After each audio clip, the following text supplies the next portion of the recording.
Én már több mint 20 éve szaunázok, és tulajdonképpen egy jó 5-6 éve ismerkedtem meg a szauna felöntésekkel a nyugati határ melletti szaunában, és amikor itt a lakóhelyemhez közel is megnyílt egy ilyen szaunapark, vendégként kezdtem ide járni, és azért tartottam egy-egy felöntést amatőr szinten vendégként.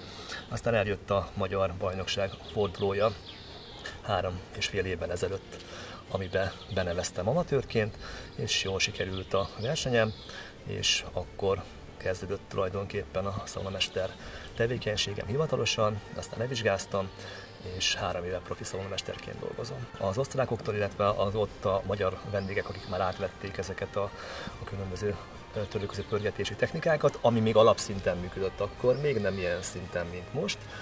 Tőlük tanultam meg az alaptechnikákat, és azóta folyamatosan fejlődött a mesterségem tulajdonképpen.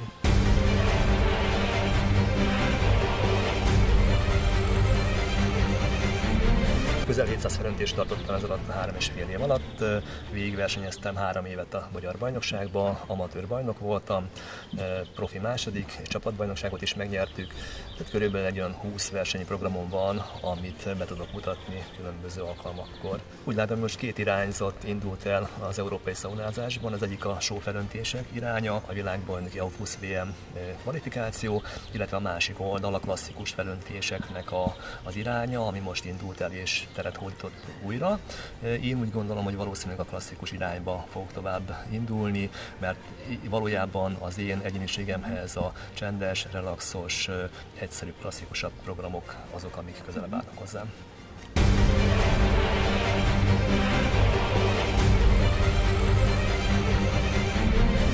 Az én programom egy autóversenyzőről szól, amit lehet is látni az ingemről. Úgy érzem, hogy a közönség nagyon jól fogadta ezt a programot, át tudták élni ennek a programnak a lényegét, és érezték azt, hogy miről szól a dolog. Én jól éreztem magam a programban, úgy éreztem, hogy a közönség is együtt élt vele, tetszett nekik. Világversenyen vettem már részt vendégként többször is, külföldön is.